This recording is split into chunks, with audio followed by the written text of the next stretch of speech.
ಇನ್ನು ಕನ್ನಡ ಸೀರಿಯಲ್ನಲ್ಲಿ ಅಭಿಮಾನಿಗಳಿಗೆ ಒಂದು ದೊಡ್ಡ ಮಟ್ಟಿಗೆ ಆಘಾತ ಅಂತಲೇ ಹೇಳ್ಬೋದು. ಹೌದು, ಏನಿದು ಆಘಾತವಾದ ಸುದ್ದಿ ಅಂದರೆ ನೋಡೋಣ ಬನ್ನಿ. ಅದಕ್ಕೂ ನಮ್ಮ ಚಾನಲ್ ಸಬ್ಸ್ಕ್ರೈಬ್ ಮಾಡಿಸಿದರೆ ಇನ್ನು ಕನ್ನಡ ಸೀರಿಯಲ್ನಲ್ಲಿ ಪ್ರಮುಖವಾಗಿ ಅಭಿನಯ ಮಾಡಿರೋದು ನಿತ್ಯ ಅವರು ಇನ್ನಿಲ್ಲವಾಗಿದ್ದಾರೆ. ಹಾಗಾದ್ರೆ ಏನಾಯ್ತು ಇವ್ರಿಗೆ ನೋಡೋಣ ಬನ್ನಿ ಸ್ನೇಹಿತರೆ. ಇನ್ನು ಕನ್ನಡ ಸೀರಿಯಲ್ ಟ್ರಯಾಂಗಲ್ ಲವ್ ಸ್ಟೋರಿಯಿಂದ ಕೂಡಿ ಬಂದಿದೆ. ಈ ಸೀರಿಯಲ್ ತುಂಬಾ ಅದ್ಭುತವಾಗಿ TRP ಸ್ಥಾನವನ್ನು ಕಾಯ್ದುಕೊಡಿಸ್ಕೊಂಡಿದೆ. ನಂಬರ್ 1 ಸ್ಥಾನವನ್ನೇ ಕಾಯ್ದಿರಿಸಿಕೊಂಡಿರುವಂಥ ಈ ಸೀರಿಯಲ್ ಈಗ ಕನ್ನಡದಲ್ಲಿ ದೊಡ್ಡ ಒಂದು ಪಾತ್ರವನ್ನು ನಿಭಾಯಿಸ್ತಿರುವಂಥ ನಿತ್ಯ ಅವರು ಈಗ ಇನ್ನಿಲ್ಲವಾಗಿದ್ದಾರೆ.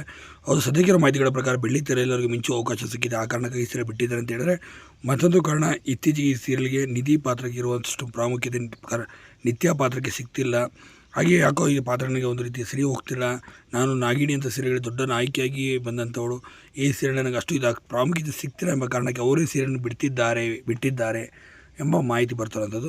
ಸದ್ಯಕ್ಕೆ 1 ವಾರಗಳಿಂದಲೂ ಕೂಡ ನೀನು ಗಮನಿಸಿರುವ ನಿತ್ಯ ಪಾತ್ರ ಕಾಣ್ತಿಲ್ಲ. ಸದ್ಯಕ್ಕೆ ಈ ನಿತ್ಯ ಪಾತ್ರ ಅಂತ್ಯವಾಗ್ತಿಲ್ಲ. ಆದರೆ ನಮ್ರತಾ ಗೌಡ ಅವರ ಜಾಗಕ್ಕೆ ಬೇರೊಬ್ಬರು ಪಾತ್ರದಲ್ಲಿ ಬರಲಿದ್ದಾರೆ. ಹಾಗಾಗಿ ನಮ್ರತಾ ಗೌಡ ಅಲಿಯಾಸ್ ನಿತ್ಯ ಅವರು ಇನ್ನಿಲ್ಲವಾಗಿದ್ದಾರೆ ಕನ್ನಡ ಸೀರಿಯಲ್ ಮೂಲಕ ಅಂತ